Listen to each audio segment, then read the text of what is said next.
Hello, আসসালামু আলাইকুম। আজকের ভিডিওতে শেয়ার করব জাপানি ঐতিহ্যের এক অসাধারণ মিশ্রণ। ইয়ামাতোতে অবস্থিত এই লাইব্রেরি কেবল বইয়েরই ভান্ডার নয়, এটি একটি সাংস্কৃতিক নিদর্শনও। 3 লাখেরও বেশি বই, মনোরম পাঠের স্থান এবং প্রাকৃতিক সৌন্দর্যে ভরা সিরিয়াস কালচারাল ক্রিয়েশন সেন্টার, যা শেয়ার করব আজকের ভিডিওতে। গতকাল ইয়ামাতোতে আসছে এক আপুর বাসায়, তো সকাল সকাল ভাইয়া বললো চলো তোমাকে লাইব্রেরি দেখাই নিয়ে আসি, কারণ টোকিওতে যাওয়ার কথা ছিল, সেখানে সময় এবং সুযোগের কারণে যাওয়া হয়নি। তো এখানে যেহেতু আসছি আমরা ঘুরে যেতে পারি। এটাকে শুধু লাইব্রেরি বললে চলবে না, এটা একটা কালচারাল সেন্টারও বটে। Yamato cultural creation centre serious. তো আমরা চলে আসছি সিরিয়াসে। তো চলেন আপনাদের আজকে পুরা সিরিয়াসটা ঘুরে ঘুরে দেখাবো।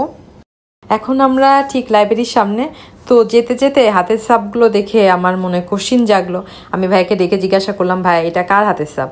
তো ভাইয়া বললেন উনি একজন নোবেল বিজয়ী। তো নোবেল বিজয়ের হাতের ছাপ দেখে আমার এত ভালো লাগলো। ওনাদের এত সুন্দর করে সম্মান প্রদর্শন করা হয়েছে, একজন সম্মানিত ব্যক্তিকে সঠিকভাবে সম্মান প্রদর্শন করা, এগুলো অনেক শিক্ষণীয়।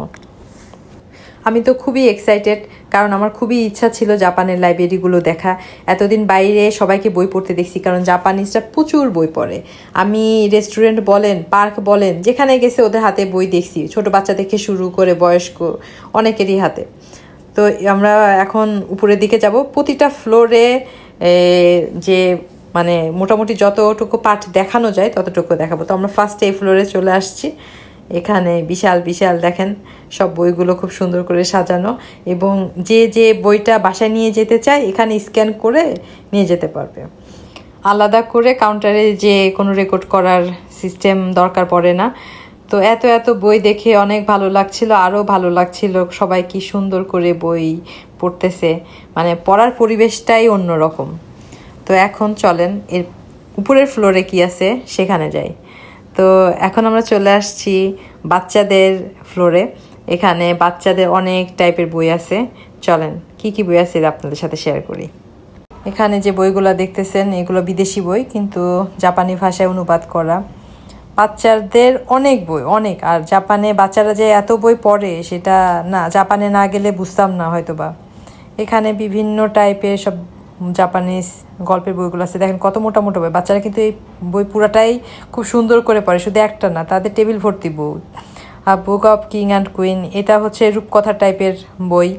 এই বইগুলা খুবই মানে বাচ্চারা খুব এনজয় করে পড়ে। বাচ্চারা গল্পের বই পড়তে অনেক পছন্দ করে। মানে দেখা যাচ্ছে যে বিভিন্ন রূপকথা টাইপের বই, মানে এরকম রাজা রানীদের গল্প আমরা আগে শুনতাম ছোটোবেলায় যেমন, কিন্তু জাপানের বাচ্চারাই নিজেরাই পড়ে এগুলো। যেমন 900 সিরিজের বিভিন্ন বই আছে, নোভেল থেকে শুরু করে, তারপরে রূপকথা, উপকথা, এত সিরিজের বইও ওদের দিয়ে দিবেন, দেখবেন যে কয়েকদিনই শেষ করে ফেলছে, এত বই পড়ার আগ্রহ। আর এই যে ছোট ছোট সব চেয়ার দিয়ে রাখছে যেহেতু বাচ্চারা। আর এই বইটা হচ্ছে পোকামাকড়ের বই, যত টাইপের পোকামাকড় সব আছে, সবার ডিটেল সহ এই বইয়ে আছে, মানে ছবি টবি সহ সব আছে। এই যে এগুলা সবই, এখানে যতগুলা বই দেখতেছি সবই এরকম পোকামাকড়ের বই, মানে যত টাইপের পোকামাকড় আছে সব পরিচিতি টাইপের আর কি। এখানে জাপানে যত ট্রেন আছে, যত টাইপের ট্রেন আছে, সব ট্রেনের ছবি ব্যাখ্যা সহ সব ডিটেল দেওয়া আছে। দেখেন সব পোকামাকড় থেকে শুরু করে কত টাইপের পোকামাকড়ের বই, পোকামাকড় এবং বিভিন্ন টাইপের প্রাণী, সব টাইপেরই বই আছে। আর এই সাইডে আছে বাচ্চাদের প্লে জোন। দেখা যাচ্ছে যে বড় ভাই পড়াশোনা করতেছে, ছোট বা তাদের ভাই বোন যারা আছে তাদের প্যারেন্টস হয়তো বা নিয়ে আসছে সাথে করে ওদের খেলার জন্য। এখানে আবার প্লে জোনেরও ব্যবস্থা আছে, এক কথায় সবই আছে। বাচ্চাদের বইগুলো তো এমনি দেখতে সুন্দর হয়, কারণ ছবি সহ বইগুলো থাকে, বাচ্চারা এই জন্য পড়েও মজা পায়। এই বইটা ইংলিশ জাপানিজ দুইটা লেখার সংমিশ্রণেই লেখা। The last kappa of old Japan, এরকম সারি সারি অনেক বই আছে। আর এখানে কিছু বই দেখতেছি এই বইগুলো তো ট্যাগ নাই, মানে এই বইগুলো যে কেউ নিয়ে যেতে পারে বাসায়, আবার কারোর অতিরিক্ত বই থাকলে এখানে রেখেও যেতে পারে, মানে এটা সবার জন্য উন্মুক্ত আর কি, এই বইগুলোতে কোনো রেস্ট্রিকশন নাই। তো পুরো লাইব্রেরিটা যখন ঘুরে ঘুরে দেখতেছিলাম, বাচ্চাদের জন্য এত অনেক কিছুর ব্যবস্থা রাখছে, আসলে অনেক দারুণ। আর এই সিরিউসে দেখেন সিঁড়িগুলো দেখেন সব কাঠের, মানে সব ফ্লোরগুলাও কাঠের। এখন চলে আসলাম বড়দের ফ্লোরে। বড়দের ফ্লোর বলতে এই ফ্লোরে সব বিখ্যাত বিখ্যাত সব রাইটারদের বই আছে। শুধু বিখ্যাত রাইটারই না, যারা বিভিন্ন বিষয়ে স্পেশালিস্ট তাদের যে বইগুলো আছে সেই বইগুলোও এখানে আছে।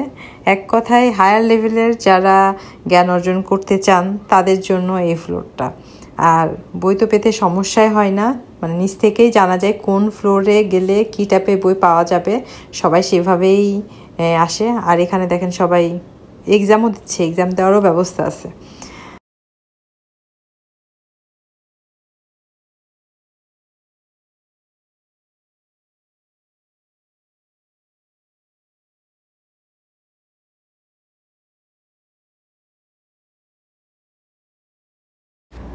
এটা একটা ভাষার বই, প্রতিটা অক্ষর কিভাবে আসছে একদম তার বর্ণনা খুব সুন্দর করে এখানে দেওয়া আছে, দেখেন। আর এইটা একটা জিওগ্রাফির বই, দেখেন কাভার পিকচারটা অনেক সুন্দর। আর ভিতরে খুব মানে ছবি দিয়ে দিয়ে সুন্দর করে সব ব্যাখ্যা করা আছে।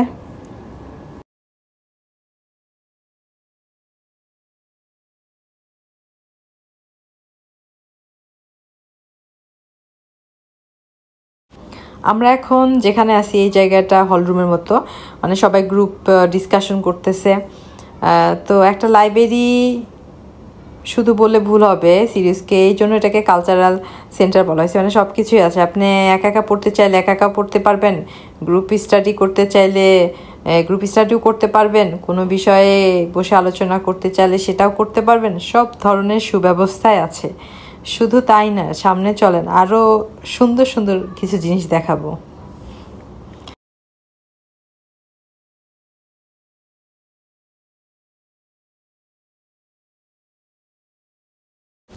যারা একদম প্রাকৃতিক পরিবেশে পড়াশোনা করতে চায় তাদের জন্য এই জায়গাটা, একদম প্রাকৃতিক পরিবেশে সুন্দরভাবে বসে এখানে পড়াশোনা করতে পারবে।